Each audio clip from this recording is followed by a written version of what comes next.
ஜெபம் பண்ணுவோம். பரலோகத்திலே வாசமாக இருக்கின்ற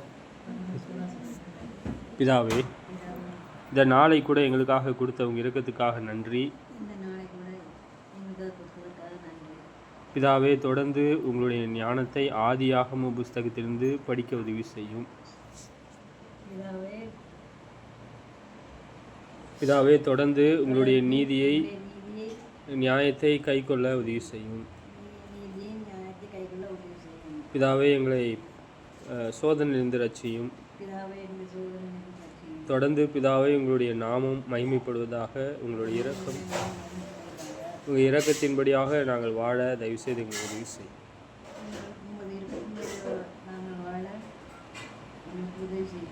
பிதாவே, பாவி எங்களுக்கு நயம் காட்டினாலும்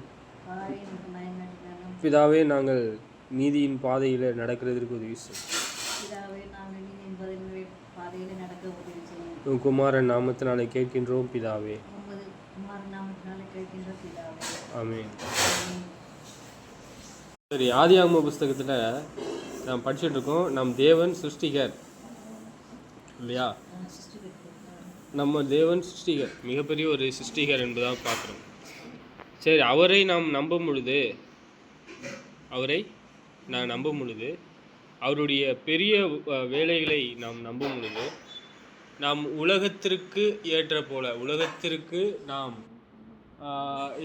எப்படியாவது நாம் செவி கொடுக்கிறதுக்கு வாய்ப்பு இருக்கா? உலகத்திற்கு செவி கொடுப்பதற்கு வாய்ப்பு இருக்கா? சரி, அது நம் உண்மையுள்ள சீஷர்களாக இருப்போமானால் நம்ம எதை தேடுவோம்? சிருஷ்டிகரை தேடுவோம் இல்லையா? ஓகே, இங்கே எல்லார் மேலும் அன்பாக இருப்பதற்கு தேவனானவர் என்ன செஞ்சுருக்காரு அப்படின்னா நம்மளை அழைத்திருக்கார். அவங்க என்ன செஞ்சிருக்காரு? எல்லாரையும் அன்பு கூறுவதற்கு தேவனானவர் நம்மளை பயிற்சி செய்கிறார். நம்ம பக்தி விருத்தி அடைய வேண்டியது அவசியம். தேவனை மகிமைப்படுத்தக்கூடிய வழி எங்கே காணப்படும்? நமக்கு ஒரு நம்பிக்கை இருக்கா? தேவனை பின்பற்றினா நம்பிக்கை இருக்கு.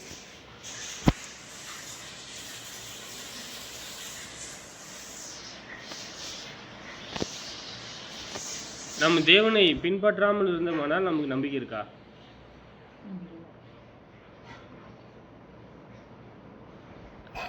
பாருங்க, யார் யாரு அவருடைய சேயை அவருக்கு கீழ்ப்படுகிறார். அவர் கட்டளையை கை கொண்டு எல்லா மனுஷனையும் அன்பு கூறுவதை பார்க்கிலும் நம் உலகத்தை அதிகமாக அன்பு கூறுவோம்னா உலகத்தை அதிகமாக அன்பு கூறக்கூடாது. ஆமாம் ஆமாம். சங்கீதம் 64:9 எல்லா மனுஷனும் பயந்து தேவனுடைய செயலை அறிந்து அவர் கிரியைகளை உணர்ந்து கொள்வார்கள். எப்போ கொள்வாங்க?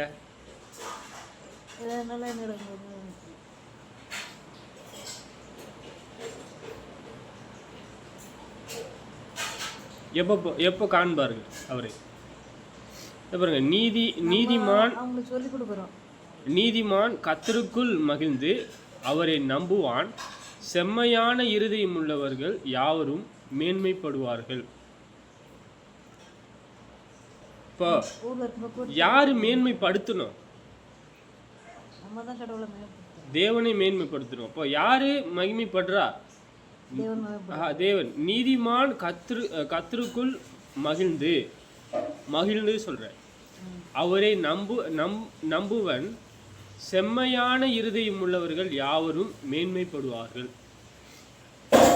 இருதயம் பொல்லாததா இருக்கு, அவன் வழியெல்லாம் அவன் கிரியைகள் எல்லாம் தேவனுக்கு சரியானதா இல்லை, தேவனுக்கு பயப்படக்கூடிய பயம் இல்லை அப்படின்னா நம்ம என்ன செய்யணும்? தேவனை நோக்கி பார்க்கணும். நமக்கு எந்த நம்பிக்கையை தேவன் கொடுத்துருக்காரோ அந்த நம்பிக்கையை பார்க்கணும். அவர்கள் தள்ளப்பட்டு கீழே விழும்படி அவர்கள் நாவுகளை கொடுக்கவும் அவர்களை காண்கிற யாவரும் ஓடி போவார்கள். தேவன் மேல் நம்பிக்கை இல்லாமல் உலகத்தை கண்டு அவங்களுடைய சொந்த இருதயத்தை நம்புறவங்க என்னவாவாங்க? அவங்க பாவின்னு சொல்ற. அவர்கள் நியாயம் கேடுகளை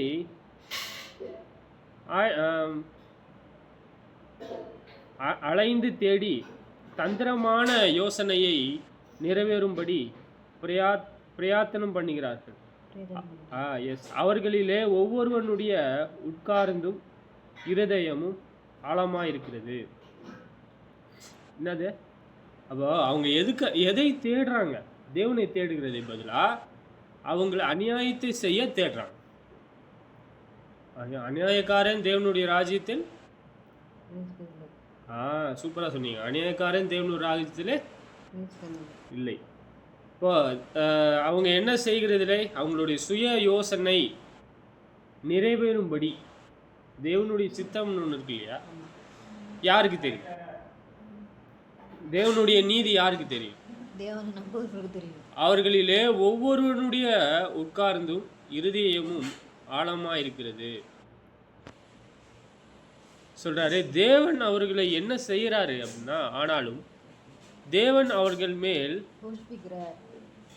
அம்புகளை ஏவுறார், சடிதியாய் அவர்களை காயப்படுவார்கள். அப்ப தேவன் என்ன செய்யறாரா? அம்புகளை ஏவுறாராம். ஆமா, ஏன்னா இப்ப இதுலதான் நம்ம வாசிக்கிறோம் அம்புகளை ஏவுறன்ற. ஆனாலும் தேவன் அவர்கள் மேலே அம்புகளை ஏவுறார், சடிதியாய் அவர்கள் காயப்படுகிறார்கள். சாகல, காயப்படுறாங்க. அவரே காயத்தை உண்டாக்குறாரு, அவரே காயத்தை கட்டுறாரு, அவரே வழியை அடைக்கிறாரு, அவரே வழியை உண்டாக்குறாரு இல்லையா? சரி, நம்ம எதற்காக நம்ம தொடர்ந்து பார்ப்போம் அவர் எவ்வளோ பெரிய தேவன். தொடர்ந்து மனுஷன் என்ன பிரயோஜனம், எதை நாடி தேடுறான்? இங்க பாருங்க, அவங்க நீதியை செய்யல, அக்கிரமத்தை செய்ய நாடுறாங்க, தேடுறாங்கன்ற. அதுக்கு பதிலாக நாம் ஞானமுள்ளவர்களாக, ஞானமுள்ள பிள்ளைகளாக நீதியை செய்வதற்கு எது நம்பிக்கை, எது ஞானம், எது ஞானம்? அவரை தேடுவது தான் ஞானம் சொல்றேன். நாம் பார்க்கணும்.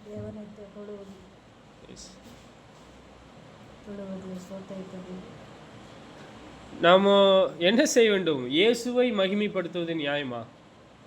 நம்ம இயேசுவை கர்த்தரென்று நம் நாவுகள் அறிக்கை பண்ணி அவருடைய கற்பனைகளை எல்லாவற்றையும் நாம் செய்வது நியாயமா?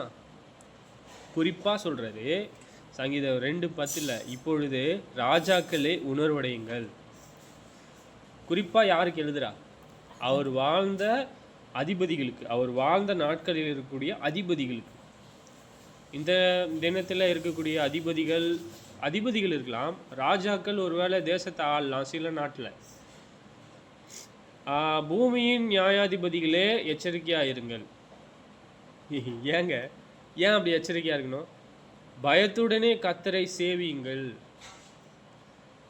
நமக்கு தேவன் மேலே, கர்த்தர் மேலே, இந்த இடத்துல கர்த்தர் இயேசு, அந்த இடத்துல தேவன் கர்த்தர் பிதா யெகோவா, இந்த இடத்துல கர்த்தர் இயேசு. பயத்துடனே கர்த்தரை சேவியுங்கள், நடுக்கத்துடனே களி கூறுங்கள். இப்போ நம்ம நடுங்கிக்கிட்டா கால் கையெல்லாம் ஆடுறது கிடையாது. நம்ம பயந்து அவர் கற்பனையை கைக்கொள்ளணும். அவர் என்ன சொல்றாரோ அதுதான் சரி. இங்க பயம்னு ஒன்று இருக்குல்ல, தேவ பயம்னு ஒன்று இருக்குல்ல, கர்த்தருக்கு பயம்னு ஒன்று இருக்குல்ல, அதை பார்க்காமல் என்ன செய்யறாங்க? அவங்க எதை தேடுறாங்க? அக்கிரமத்தை தேடுறாங்கன்னு சொல்றாங்க. நம்ம பார்த்தோம்ல, எதை தேடுறாங்க? அக்கிரமத்தை தேடுறாங்க. அவங்க ஞானமுள்ளவர்களா? இல்லைன்ற. ஞானமுள்ளவர்களா இருந்தால் அவங்க நீதியை செய்வாங்களே தவிர இப்படி அநியாயம் செய்வதற்கு, பாவம் செய்வதற்கு தேட மாட்டாங்க.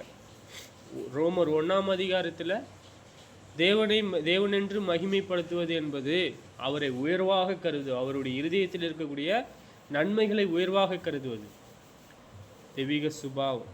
நாம் அதற்காகத்தான் வைக்கப்பட்டிருக்கோம். சங்கீதம் 2:12 குமாரன் கோபம் கொள்ளாமலும். குமாரன் கோபப்படுறாரா?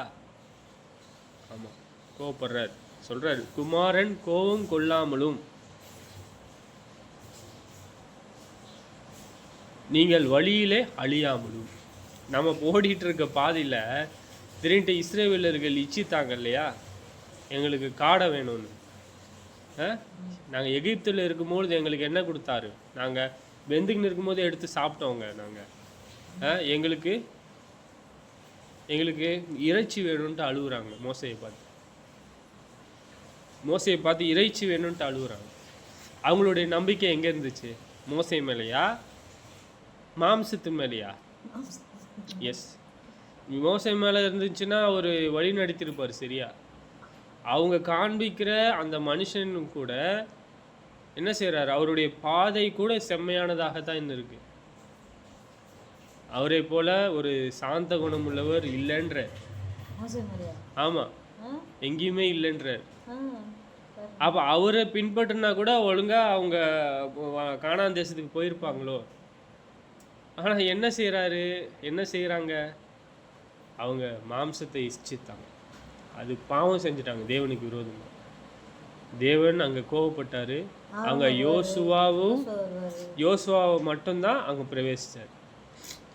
அப்புறம் அவங்களுடைய வலது கைக்கும் இடது கைக்கும் என்னன்னு தெரியாத ஒரு மனுஷங்க, அவங்களோட பிள்ளைகள் மாத்திரம்தான் போனாங்க தவிர அவங்க போக முடியல.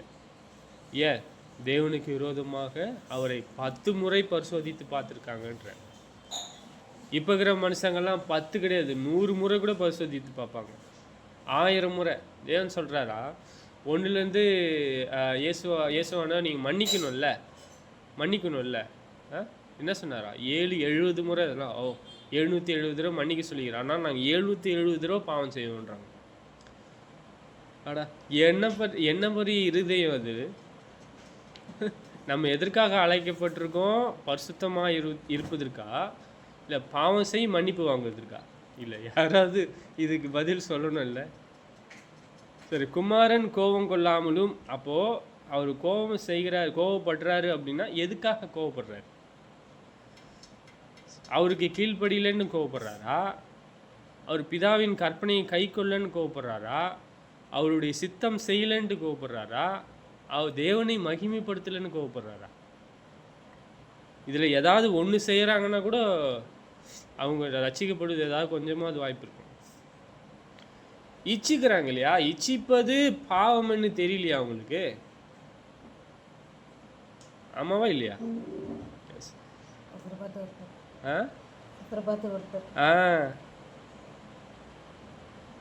சொல்றாரு, வழியிலே அழியாமலும் இருக்கும்படிக்கு அவரை முத்தம் செய்யுங்கள், கொஞ்ச காலத்தில் அவருடைய கோபம் பற்றி எரியும், அவரை அண்டிக் கொள்கிற யாவரும் பாக்கியவான்கள். இப்போ நாம ஆசீர்வாதம் உள்ளவர்களாக பாக்கியம் உள்ளவர்களாக இருக்கணும்.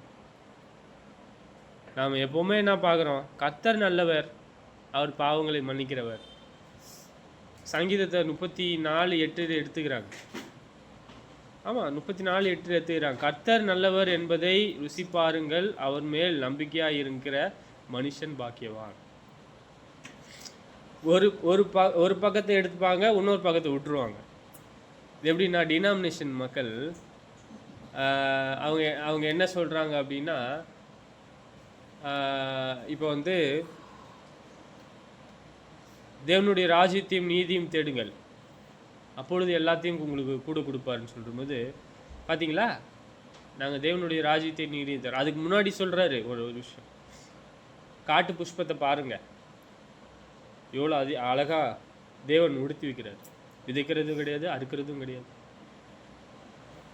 களஞ்சியத்தில் சேர்க்கறதும் கிடையாது.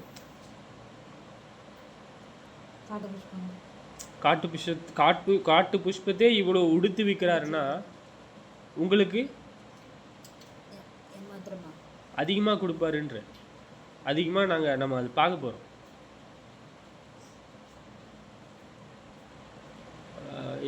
என்ன பார்க்குறாங்க அப்படின்னா, சிலர் என்ன இதில் கள்ள போதனை போதிக்கிறாங்கன்னா, கர்த்தர் நல்லவர். இது எப்படி படிக்கிறேன் அப்படின்னா, மாற்றி படிக்கிறேன். கர்த்தர் நல்லவர், 770 தடவை பாவம் செய்யலாம். தப்பு இல்லை, இருக்கிறது மாதிரி தான் வாசிக்கணும். இப்போ நான் அதை மாற்றி சொன்னேன்னா கூட நான் தவறானவன் தான். கர்த்தர் நல்லவர் என்பதை ருசி பாருங்கள், டேஸ்ட் பண்ணணும்ல. அவர் எப்படி இருக்காரு, அவருடைய அன்பு என்ன, அவருடைய இரக்கம் என்ன, தேவன் மேல் எதில் பிரியமாக இருக்கார், அவருடைய நீதி என்ன, அவருடைய தயவு என்ன, தேவன் யாருக்கு எவ்வளோ தயவு காண்பித்திருக்காரு, தேவன் எவ்வளோ பெரியவர் சிருஷ்டிகர், அவருக்கு எவ்வளோ அறிவு இருக்குது இல்லையா. நாம் பாவம் செய்தால் தேவன் நம்மளை எப்படியாக சிச்சிப்பார். எது நித்தியமானது, எது மேலே நாம் நம்பிக்கையாக வாஞ்சியாக இருக்கணும், இதை இப்படி பார்க்கறது பதிலாக மனுஷங்க இச்சிக்கிறாங்க. அவர் மேல் நம்பிக்கையாக இருக்கிற மனுஷன், அவர் மேல் நம்பிக்கையாக இருக்கிற மனுஷன் பாக்கியவான். அவன்தான் ஆசீர்வாதம் உள்ளவனாக இருப்பானே தவிர, மோசை மாதிரி கூட இருக்கலாம். அதான் நான் சொல்கிறேன், மோசை மாதிரி கூட இருக்கணும்னு அவங்க விரும்பியிருந்தாங்கன்னா தேவன் அவங்களுக்கு ஏதோ அவங்களுக்கு சிச்சித்து ஏற்றிருப்பார். அவங்க எங்கே பார்த்தாங்க அப்படின்னா, தேவன் நல்லவர் என்பதை மறந்து, தேவனுடைய இரக்கத்தை, தேவனுடைய மிகப்பெரிய ஒரு வேலையை மறந்து இஸ்ரவேலில் கொண்டு வந்த எகிப்தை பார்க்குறாங்க. இஸ்ரவேலில் கொண்டு வந்தார் இல்லையா, அங்கேயே பார்க்குறாங்க. திருப்பி தேவனுடைய மிகப்பெரிய ஒரு வேலையை மறந்துட்டாங்க. அடிமையாக இருந்ததை அதுவே பரவாயில்ல பொழுது, இங்கே இப்போ உணவு இல்லாமல் எங்களால் முடியாது. ஆமாம் ஆமாம். சரி, இப்படிப்பட்ட ஞானமுள்ள மனுஷங்களை குறித்து என்ன சொல்றாரு?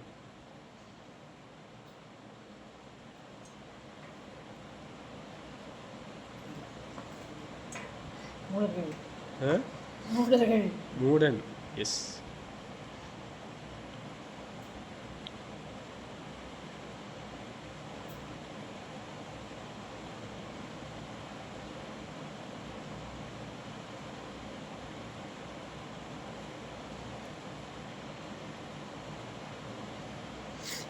சரி, தேவனுடைய இரக்கத்தை நம்ம பார்க்குறோம் பழைய ஏற்பாட்டு பிரமாணத்தில்.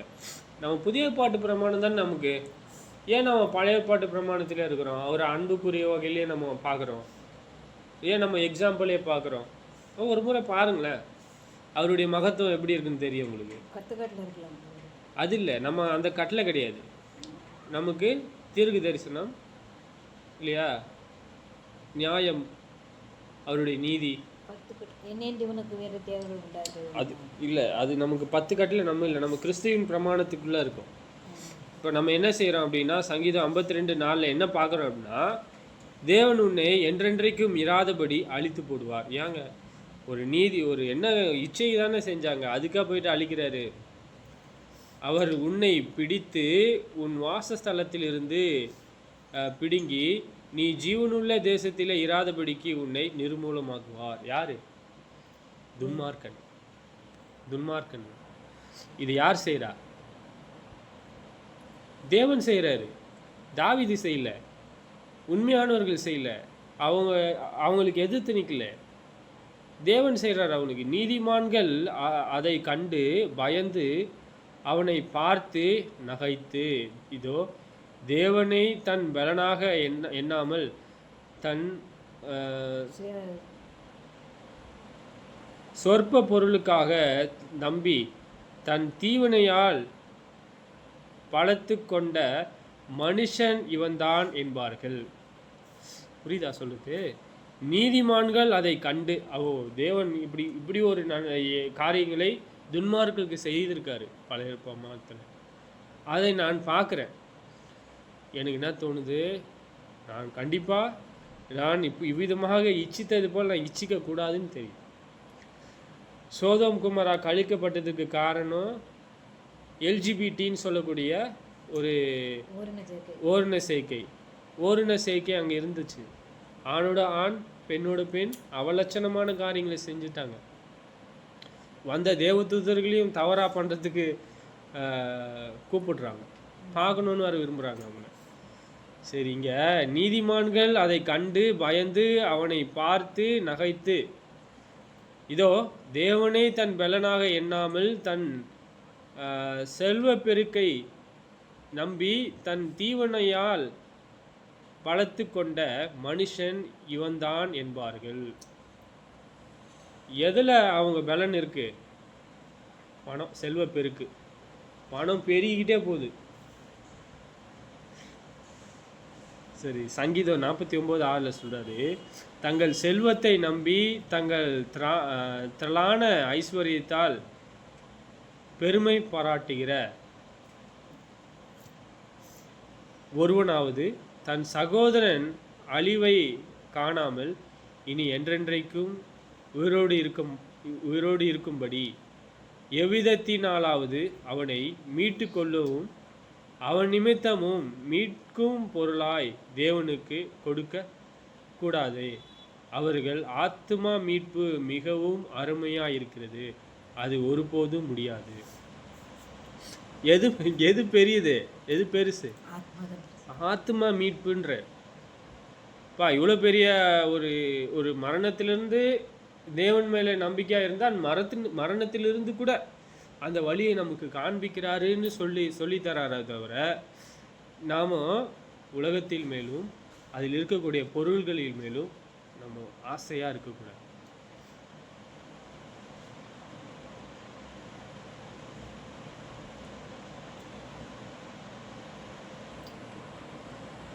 சரி, நம்ம ஒருவேளை நம்ம மரணத்தை காணாதவர்களாக இருந்தோமானால் பூமிக்குரிய வகையில் நம்ம 100-1000 வருஷம் வாழ்ந்தால் கூட நம்ம வேற ஒரு வேளை பயம் இல்லாமல் இருக்கலாங்க. ஆனால் நமக்கு என்ன நியமிக்கப்பட்டிருக்கு? பிறப்பதும் பின்பு நியாய தீர்ப்படைவதும் மனுஷனுக்கு நியமிக்கப்பட்டிருக்கு. அப்போ பிறந்த ஆதாம் முதல் அவனுக்கு என்ன இருக்கு? நியாய தீர்ப்பு இருக்கு. சங்கீதம் 89:48 மரணத்தை காணாமல் உயிரோடு இருப்பவன் யார் சொல்றாரா? தன் ஆத்துமாவை பாதாள வல்லிடைக்கு விலக்குகிறவன் யார்? யாருமே கிடையாது. சாலமோன் முதலாய் அங்க பாதாளத்துக்கு போயிட்டு இருக்கிறார். ஆபிரகாம் முதலாய் பாதாளத்தில் இருக்கிறாரு. ஆமா, பாதாளத்துல 2 இடம் இருக்கு, 2 பிரிவு. ஒன்று வேதனை உள்ளது, ஐஸ்வர்யன் இருக்காரு. வேதனை இல்லாதது அது ஆபிரகாம் இருக்காரு. அங்கே தான் லாசரு இருக்காரு. அங்கே தான் எல்லா பரிசுத்தவான்களும் இருக்காங்க. அப்போ யாரு தான் விதிவிலக்கு? ஆமாம்,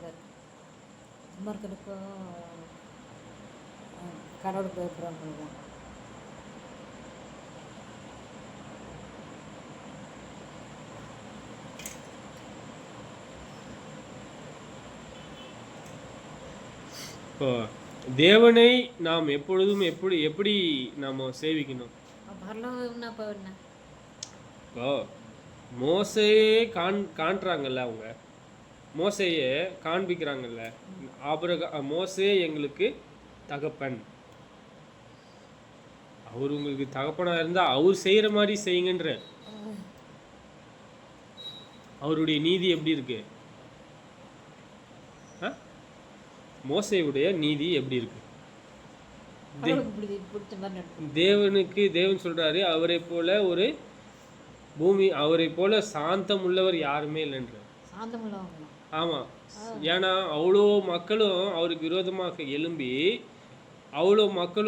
விரோதமாக எழும்பினாலும் தேவன் மேல் நம்பிக்கையா இருந்து அவர்களுக்கு உபதேசிக்கிறாரே தவிர தீவினை செய்யல. அப்போ மோசே யாரு? உண்மை உள்ளவர். மோசையை காண்பிக்கிறாங்கல்ல, அப்போ யாரு? பரிசேயர்கள். அப்போ பரிசேயர்கள் மோசையை காண்பிக்கிற மாதிரி மோசையின் செய்கிறது போல செய்யலையே, அவர் சொன்னதை போல நீங்கள் செய்யலையேன்னு தான் சொல்றாரு. ஆபிரகாம் உங்கள் பிதானா? ஆபிரகாம் செய்தது எங்கன்று?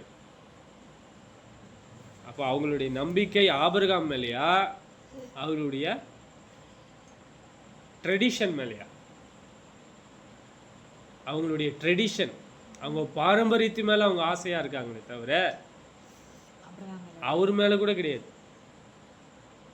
அவங்களை திருப்பி அவரை நிந்திச்சாருன்னா கல் எடுத்துருவாங்க. நீங்கள் வேணால் ட்ரை பண்ணி பாருங்கள். அவங்க இப்போ இல்லை, அவங்க இருந்தாலும் அப்படிப்பட்ட மக்கள் அவங்களை கடிந்து கொண்டு பார்த்தீங்கன்னு வச்சுங்களேன், ஞானமானா துன்மார்க்கனான்னு தெரிஞ்சிடும்.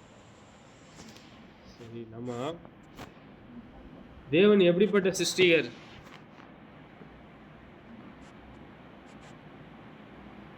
தீங்குக்கு மனஸ்தாபப்படுகிறவர். தீங்கு ஒரு துன்மார்க்கனும் அழிந்து போகக்கூடாது என்றார். அது சிலர் என்ன செய்கிறாங்க அப்படின்னா, அதில் கொஞ்சம் மேன்மையாக இருக்கிறாங்க. பார்த்தீங்களா, எங்களுக்கு பலன் குறையவே இல்லைன்றாங்க. நம்மளுடைய நம்பிக்கை தொடர்ந்து நம்ம யார் மேலே இருக்கணும்னு சொல்லி நம்ம பார்க்குறோம். அது ஆதியாகமம் 2:6 6:7 அப்பொழுது மூடு பனி பூமியிலிருந்து எழும்பி பூமியை எல்லாம் நனைத்தது. மழை கிடையாது. தேவன் எவ்வளோ பெரிய சிருஷ்டிகர் சொல்ல. மழை பெய்யல இன்னும். எப்போ பெய்யுது மழை? நோவா காலத்தில் தான் மழை பெய்யுது. அப்போ தான் மனுஷன் மழையே பார்க்குறான். அப்போ எப்படிங்க செடியெல்லாம் பூ பூக்குது, மழை வருது, எப்படி அப்படி மடங்களாக ஆகியிருக்கு எப்படின்னு நம்ம கேட்கலாம் ஒரு கேள்வி. அது எப்படின்னு தான் சொல்கிறாரு பாருங்க. அப்பொழுது மூடு பனி பூமியிலிருந்து எழும்பி, மூடு பனி ஒரு மனுஷனையாக இருந்தாலும் சரி, ஒரு காரியத்தையும் சரி, ஒரு பூமியையும் சரி மூடுற அளவுக்கு பனி, பூமியை மூடக்கூடிய அளவுக்கு பனி, மூடு பனி பூமியிலிருந்து எழும்பி பூமியை எல்லாம் நனைத்து பார்க்குறோம். மழை பெய்யல, மூடு பனி தான் பூமியை நனைக்குது. தேவனாகிய கர்த்தர் மனுஷனை பூமியின் மண்ணினாலே உருவாக்கி என்ன செய்கிறாரு? அடுத்தது ஒரு புது சாப்டர் ஓப்பன் பண்ணுறாரு. ஒரு மனுஷனை காண்பிக்கிறார். யாரு? ஆதாம் வராரு, ஏவாள் உண்டாக்கல, ஆனால் மனிதர்களை உண்டாக்கினேன்னு சொல்கிறார் இங்கே பதிவு. ஆனால் 3ஆம் அதிகாரத்தெல்லாம் 2ஆம் அதிகாரத்தில் பார்க்கலாம். தேவனாகிய கர்த்தர் மனுஷனை பூமியின் மண்ணினாலே உருவாக்கி ஜீவ சுவாசத்தை அவன் நாசிலே ஊதினாரா? ஜீவ மனுஷனானா ஜீவ ஆத்மாவானான். தேவனாகிய கர்த்தர் கிழக்கிலே ஏதேன் என்னும் ஒரு தோட்டத்தை உருவாக்கி நாம் உருவாக்கின மனுஷனை அதிலே வைத்தார். தேவனாகிய கர்த்தர் பார்வைக்கு அழகும் புசிப்புக்கு நலவுமான சகலவித விருட்சங்களையும் தோட்டத்தின் நடுவிலே ஜீவ விருட்சத்தையும் நன்மை தீமை அறியத்தக்க விருட்சத்தையும் பூமியிலிருந்து முளைப்பிக்க பண்ணினார். இப்போ ஏன் அதெல்லாம் வர்றது? எவ்வளவோ செடி இருக்குது. ஏன் நன்மை தீமை அறியத்தக்க கனி, ஜீவ விருட்சத்தின் கனி, அழகும் புசிப்புக்கு நலவுமான சகல விருட்சத்தையும் தோட்டத்தின் நடுவிலே ஜீவ விருட்சத்தையும் நன்மை தீமை அறியத்தக்க விருட்சத்தையும் ஏன் வரல? இப்போ பூமியிலேருந்து தானே வருது எல்லாம். சரி, எங்கே அவர் என்ன சொல்கிறாரு? பூமியிலேருந்து உண்டாக்குனேன்னு தானே சொல்கிறாரு. பரலோகத்திலேருந்து நான் உருவாக்கணும்னு சொல்லலை, அங்கேருந்து இறக்க செஞ்சேன்னு சொல்லலை. அவர் என்ன பூமியிலேருந்து உருவாக்குனேன். முன்னாடி நான் பார்த்தோம், புல்லையும் பூண்டையும் விதையையும் என்ன செஞ்சாங்க? பிறப்பித்தேன்னு சொல்கிறாரு. இப்போ இங்கே என்ன சொல்கிறாரு? ஜீவ விருட்சத்தையும் நன்மை தீமை அறியத்தக்க விருட்சத்தையும் பூமியிலிருந்து முளைக்க பண்ணினார். பூமியிலிருந்து தான் முளைக்க பண்ணுறாரு. அப்போ இப்போ ஏன் அது மாதிரி வரல? இப்போ ஒரு விவசாயி எடுத்துக்கலாம்.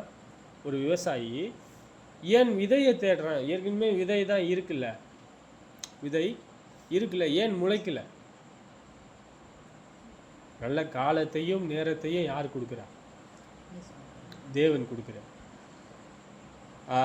இங்கே ஏன் அது அவிதமாக வரலன்னா, தன்னுடைய தேவனானவர் ஆதாமுக்கு கொடுத்த அந்த பலன், தன்னுடைய வேர்வை சிந்தி தான் அவன் என்ன செய்யணும்? பிரயாசப்பட்டு தான் அந்த நன்மையை புசிக்கணும். இப்போ இருக்கிறவங்களும் அப்படி கிடையாது. நன்மை வேலை செஞ்சதுலாம் சாப்பிட்றது கிடையாது.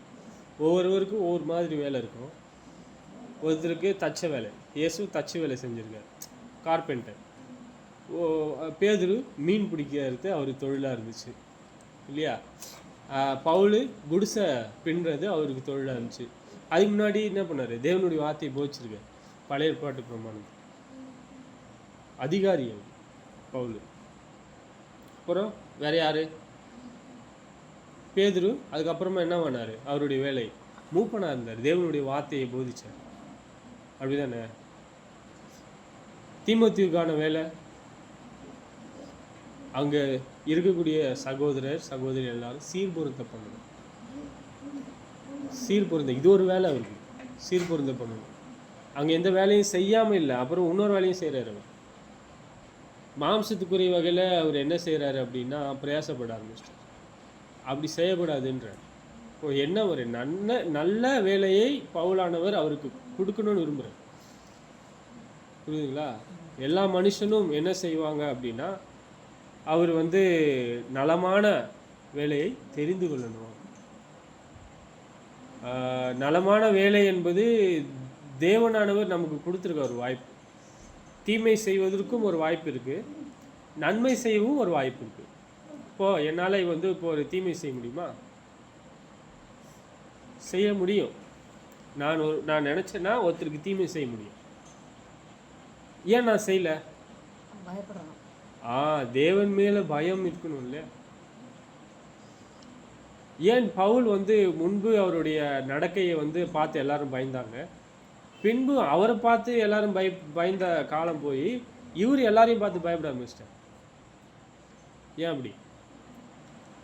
அவர் தேவனுக்கு பயப்படுறாருல்ல, தீமைக்கு தீமை எதிர்த்து நிற்கக்கூடாதுன்னு அவர் வாசிக்கிறாருல்ல. அப்போ இங்கே அவருடைய கையினாலே வேலை செய்து தான் எல்லோரும் என்ன செய்ய வேண்டியது இருக்கு? சாப்பிட வேண்டியது இருக்கு. இங்கே நம்ம என்ன பார்க்குறோம்?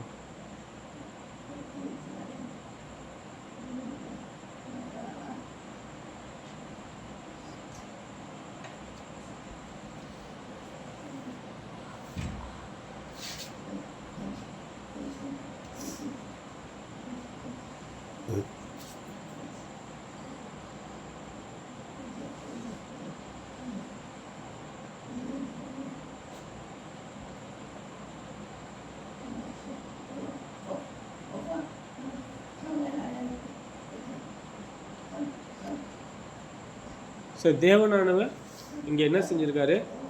பூமியில் விதையை முளைப்பித்திருக்கு.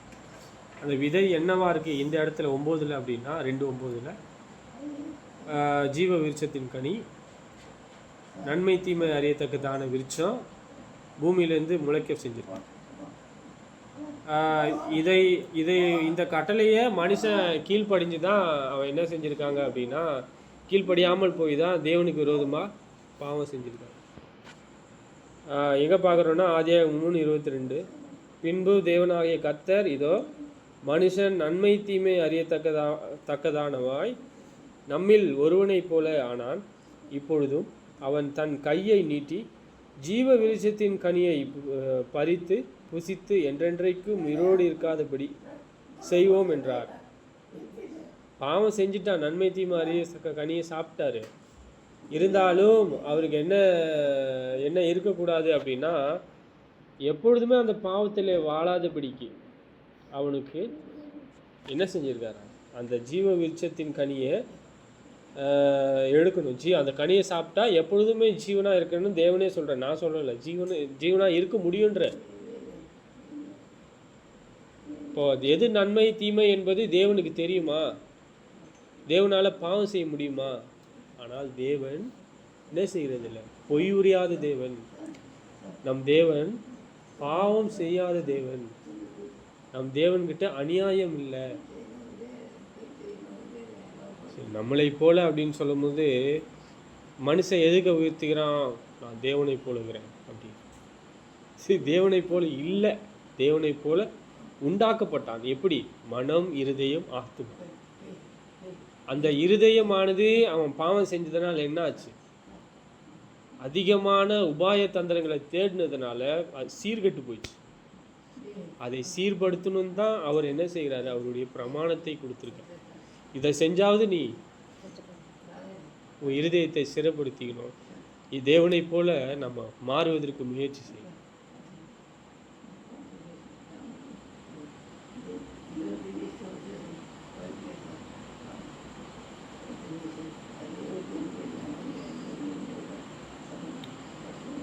சரி, நாம் எப்படி அவரை தேவனை அறிந்து கொள்வது? நாம் தேவனை நாம் காக்கிறோம், இவ்வளோ நீதி உள்ளவரா, இவ்வளோ பரிசுத்தம் உள்ளவரா, தேவன் இப்படிப்பட்டவராக இருக்கிறார், இவ்வளோ பெரிய சிருஷ்டிகரா, அவருடைய குணாதிசயங்களை எப்படி அறிவது, தெய்வீக சுபாவங்களை எப்படி அறிவது, அவர் மேல் தொடர்ந்து எப்படி நம்பிக்கையா இருப்பது. சொல்றாரு, ஆவியானவர் சபைக்கு சொல்கிறதை காதுள்ளவன் கேட்க கடவான்.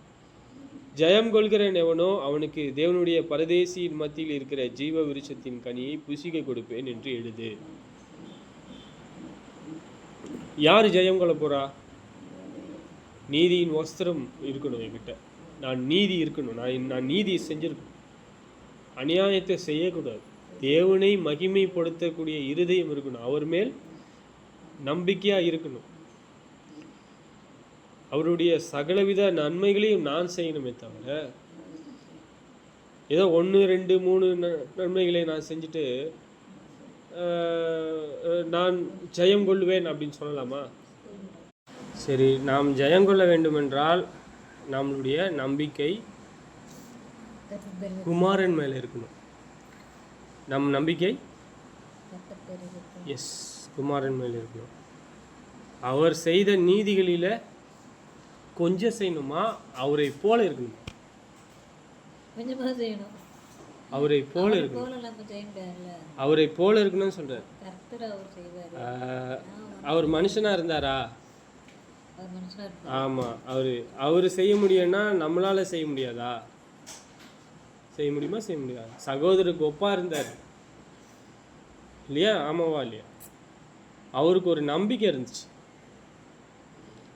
பிதாவானவர் அவருக்கு கொடுத்த நம்பிக்கை என்னன்னா, அவருடைய வலது பாரசத்தில் இருக்கிறது சகல அதிகாரத்தை அவருக்கு கொடுக்கறது தான். அவர் என்ன செஞ்சிருக்காரு? அவருக்கு வாக்குத்தத்தம் செஞ்சிருக்காரு.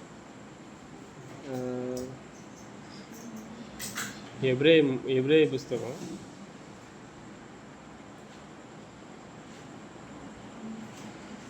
நியாயப்பிரமாணமானது ஒன்றையும் பூரணப்படுத்துவதில்லை, அதிக நன்மையான நம்பிக்கையே வருவித்த பூர்ணப்படுத்துகிறது. அந்த நம்பிக்கையினாலே தேவனிடத்திலே சேருகிறோம். அன்றையும் அவர்கள்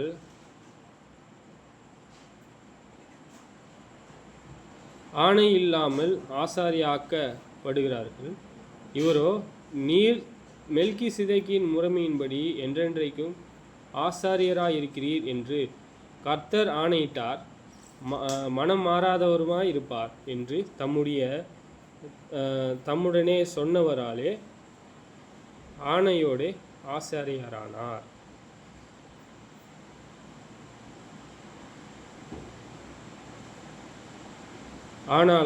ஆதலால் இயேசுவானவர் ஆணையின்படியே ஆசாரியராக்கப்பட்டது எவ்வளவு விசேஷித்த காரியமே. நம்ம என்ன பார்க்குறோம்? தேவன் அவர் ஆசாரியராக இருப்பாருன்னு சொல்லிட்டு அவருக்கு ஆணையிட்டார். மனம் மாறலை தேவன், ஏன்னா அவர் உண்மையாக இருந்துட்டார். நீதியை செஞ்சு அக்கிரமத்தை வெறுத்தேன்ற சொல்றாரு. நியாயப்பிரமாணமானது ஒன்றையும் பூர்ணப்படுத்தவில்லை. பிரமாணம் மோசே கொடுத்தாருல 613 கட்டளை, 10 + 613, அந்த கட்டளை ஒன்றையும் பூர்ணப்படுத்தலை. ரோமர்ல பார்க்குறோம், அது பாவமானு கேட்குறேன், இல்லையே. அதிகமான நம்பிக்கை வருவதற்கு அது காரணமாக இருக்கு. அது கலாத்தியர் புஸ்தகத்தில் பார்க்குறோம், அது நம்மளை வழிநடத்தக்கூடிய உபாத்தை, ஸ்கூல் மாஸ்டர். ஒரு ஸ்கூல் மாஸ்டர் எப்படி வழி நடத்துதோ அதே மாதிரி இதுவும் என்ன சொல்ல, ஸ்கூல் மாஸ்டர்னு சொல்லணும், வழி நடத்தக்கூடிய, லீட் பண்ணுதுன்ற. எதுக்கு? நன்மைக்கு, நீதிக்கு இல்லை, நன்மைக்கு. தேவனை சேவிப்பது நன்மை, தேவனை அறிந்து கொள்வது நன்மை. ஆனால் அது முழுமையான இருதயத்தை கொடுக்க முடியலன்ற. ஆனால் அது பாவம் இல்லை, ஆனால் அது நமக்கு கற்பனையும் இல்லை. நாம் எப்படிப்பட்ட நன்மைக்கு உரியவர்களாக இருக்கிறோம்? அதிக நன்மையான நம்பிக்கையை வருவிப்பதே பூரணப்படுத்துகிறது. அந்த நம்பிக்கையினாலே தேவனிடத்தில் சேர்கிறோம். நம்பிக்கையா? அந்த நம்பிக்கை நம்மகிட்ட என்ன நம்பிக்கை நம்மளை பூர்ணப்படுத்துது? நியாயப்பிரமாணம் பூர்ணப்படுத்தலை. அதிக நன்மையான நம்பிக்கையை வருவிப்பதே அதிக நன்மையான நம்பிக்கையை வருவிப்பது. நம்ம என்ன செய்கிறோம்? தேவன் மேலே நம்பிக்கையாக இருக்கக்கூடிய காரியங்களை, தேவன் நமக்கு தேவனாக இருக்கக்கூடிய நம்பிக்கையை, நித்தியமான காரியங்கள் நமக்கு இருக்கக்கூடிய நம்பிக்கையை, நமக்கு நித்தியமான ஒரு உலகம் இருக்கு இல்லையா, அதை குறித்து ஒரு நம்பிக்கை, தெய்வீக சுபாவத்தில் இருக்கக்கூடிய காரியங்களை நம்பிக்கை. நம்ம நிறைய காரியம் பார்க்கலாம். ஆனால் சொல்கிறாரு, வருவிப்பதே பூர்ணப்படுத்துகிறது. அந்த நம்பிக்கை என்ன செய்தால் உங்களை பூர்ணப்படுத்தும். யாருடைய அடிச்சூட்டில் நடக்கிறீங்க? இதற்காக நீங்கள் அழைக்கப்பட்டும் இருக்கிறீர்கள் சொல்கிறார். கிறிஸ்து உங்களுக்காக மாதிரியை பின் வைத்தது போல நீங்களும் தம்முடைய அடிச்சூடை தொடர்ந்து வரும்படி மாதிரியை வைத்திருக்கிறார். நீங்கள் பூரணமாக முடியும். எப்படி? அந்த நம்பிக்கையினாலே. அந்த நம்பிக்கையினாலே தேவனிடத்து சேருகிறோம். அந்த நம்பிக்கை என்ன? நாம் பூரணமாக இருக்கிறோம், தேவனை மகிமைப்படுத்துகிறோம், முழு நம்பிக்கை இருக்குது, பரிபூர்ணத்தில் நிரப்பப்படுறோம். என்ன செய்கிறாரு? தேவனிடத்தில் சேருகிறோம். தேவனிடத்தில் யாராவது போகலாமா? போக முடியுமா? பிதாவை ஒருபோதும் ஒருவரும் கண்டில்லைன்ற ஒரே பேரான குமாரனே அவர் கண்டிருக்கிறார். யார் அவரிடத்துல கொண்டு போக முடியும்? இயேசு இல்லாமல் அந்த நம்பிக்கை இல்லைன்ற. இயேசு இல்லாமல் உங்களுக்கு என்ன நம்பிக்கை இருக்குன்ற. அன்றியும் அவர்கள் ஆணை இல்லாமல் ஆசாரியராக்கப்படுகிறார்கள். இவரோ, நீர் மெல்கிசேதேக்கின் முறைமையின்படி என்றென்றைக்கும் ஆசாரியராக இருக்கிறீர் என்று கர்த்தர் ஆணையிட்டார், மனம் மாறாதவராயும் இருப்பார் என்று நம்முடனே சொன்னார் அல்லவா? ஆணையோடே ஆசாரியானார். ஆதலால் இயேசுவானவர் ஆணையின்படியே ஆசாரியராக்கப்பட்டது எவ்வளவு விசேஷித்த காரியமே. நம் இயேசு சிலுவைக்கு அப்புறமா என்னவா இருக்காரு? ஆசாரியன். தேவனுக்கு ஊழியம் செய்ய. ஆசாரியனோட பணி அவரையும் சுத்திகரித்துக்கணும், ஜனங்களையும் சுத்திகரித்துக்கணும், ஜனங்களையும் சுத்திகரித்துக்கணும். அப்புறம் அங்கே இருக்கக்கூடிய அந்த ஆலயத்தையும் சுத்திகரிப்பு செய்யணும், மக்களையும் சுத்திகரிப்பு செய்யணும். நிறைய பணி இருக்குது. முதல் கூடாரம், இரண்டாம் கூடாரம், ஸ்தலம், அது ஒரே ஒரு ஸ்க்ரீன் தான், துணி, ஒரே துணி தான் அது. முதல் ஸ்தலம், இரண்டாவது பரிசுத்த ஸ்தலம், மகா பரிசுத்த ஸ்தலம். அங்கே யாருமே போகக்கூடாது. போனான்னா செத்துருவாங்க. ஒரே ஒருத்தர் தான் போகணும், அதுவும் ஆர்வம். அது வருஷத்துக்கு ஒரே தடவை. ஃப்ரண்ட்டில் தான் உங்களுடைய வேலையை, உள்ளுக்குள்ளே கிடையாது.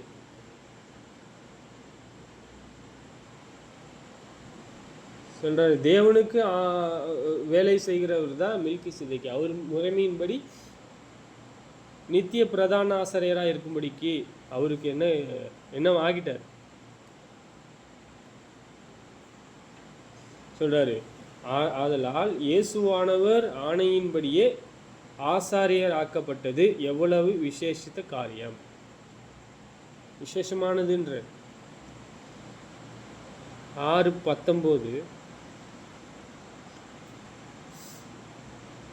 அந்த நம்பிக்கை நமக்கு நிலையும் உறுதியும் திரைக்குள்ளே போகிறதுமான ஆத்துமா நங்குரமாக இருக்கிறது.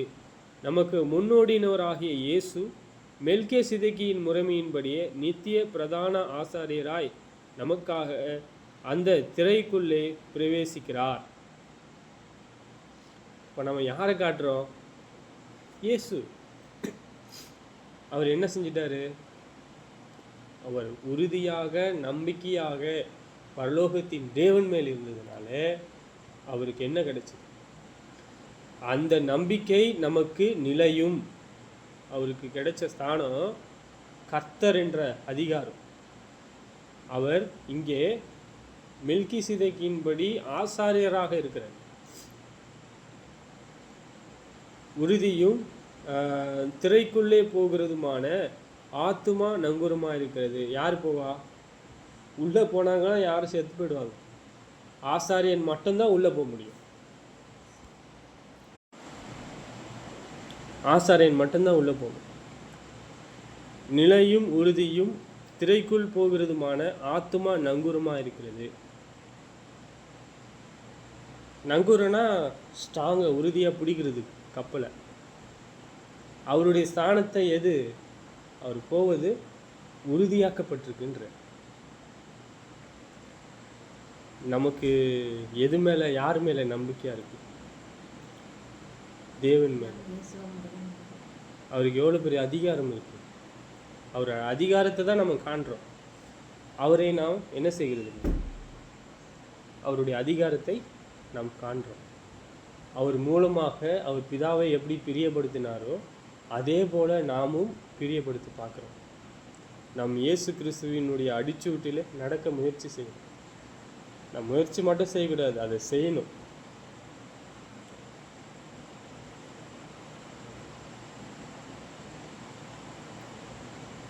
சரி, நமக்கு முன்னோடியினவராகிய இயேசு மெல்கிசேதேக்கின் முறைமையின்படி நித்திய பிரதான ஆசாரியராய் நமக்காக அந்த திரைக்குள் பிரவேசித்தார். அதை சொல்லலாம். அடுத்த சப்ஜெக்ட் அதான். தேவனுக்கு பிரதான ஆசாரியர். ஆசாரியர் அதுங்க அங்கே ஆசாரியராக இருக்கு. ஆமாம். ஜெபம் செய்வோம். பரலோகத்திலே வாசமாக இருக்கின்ற பிதாவே, இரக்கமுள்ள தேவனே, உங்களை துதிக்கின்றோம், சோத்தரிக்கின்றோம். இந்த நாளை கூட எங்களுக்காக கொடுத்த உங்கள் இரக்கத்திற்காக நன்றி. உணவு, உடுப்பு சகலத்தையும் எங்களுக்கு தந்து எங்களை வழிநடத்தும். இதோ எங்களை தீமையிலிருந்து எங்களை ரட்சியும். நாங்கள் சோதனைக்கு உட்படாதபடிக்கு எங்கள் தேவன்தாமே எங்களை சீர்திருத்துகிறீர். தொடர்ந்து உங்கள் நன்மைகளை நாங்கள் செய்கிறோம் தேவனே. தொடர்ந்து எங்களை ஆசீர்வதியும். நாங்கள் தீமையை மாத்திரம் எங்களுக்கு நடக்காமலும் பிதாவே எங்களுக்கு நன்மையும் நீங்கள் செய்யும்படியாக வேண்டில் செய்கின்றோம். உங்கள் சித்தமானால் தொடர்ந்து உங்களுடைய ஞானம், அன்பு, இரக்கம், தெய்வீக சாயலை நாங்கள் அறிந்து பிதாவே நீங்கள் பரிசுத்தர், எப்படிப்பட்டவர், எவ்வளோ பெரிய தேவன் என்பதை அறிந்து தொடர்ந்து நாங்கள் நீதியான காரியங்களை செய்வதற்கு உதவி செய்வதாக. உங்களுடைய இரக்கத்தின்படியாக ஜீவிக்க வாழ உதவி செய்யும் பிதாவே. உங்களைப் போல ஒரு தேவன் இல்லை. பிதாவாகி தேவனே, நீங்கள் பரிசுத்தர். இங்கே ஓமில் இருக்கக்கூடிய ஒவ்வொருவரையும் ஆசீர்வதியும். பிதாவாகி தேவனே, இங்கே சகோதரி ரேச்சலை ஆசீர்வதியும். இன்னும் அதிகமாக அவங்க ஆவிக்குரிய வகையிலே வளர, அதிகமாக கற்றுக்கொள்ள, உங்களுக்குள்ளாக நிலைத்திருக்க உதவி செய்யும். உங்கள் சத்தியத்தின்படியாக வாழ ஜீவிக்க உதவி செய்கிறார்கள். உங்கள் சித்தமானால் எங்களை பாதுகாத்து கொள்ளும், வழிநடத்தும். பிதாவே, எங்களுக்கு விரோதமாக எழும்புகிற யாவரும் பிதாவாகிய தேவன் தாமே, நீங்கள் தாமே அவர்களுக்கு நல்ல இருதயத்தையும் ஞானத்தையும் கொடுத்து பிதாவாகிய தேவனே அழிக்க தேடுகிறதை பதிலாக உங்களை நேசிக்கிறதற்கும் உங்களை தேடுவதற்கும் அவங்க தேடுவதற்கு உதவி செய்கிறார்கள். உங்கள் சித்தமானால் தொடர்ந்து எங்களை பாதுகாத்து நாங்கள் உங்களை மகிமைப்படுத்த உங்களுடைய நீதிகளை நாங்கள் செய்ய உதவி செய்ய முடியாது உதவி செய்கிறோம். உங்கள் சித்தமானால் எங்களை பாதுகாத்து வழிநடத்தும். குமாரன் இயேசுவின் நாமத்தில் கேட்கின்றோம் பிதாவே. ஆமென்.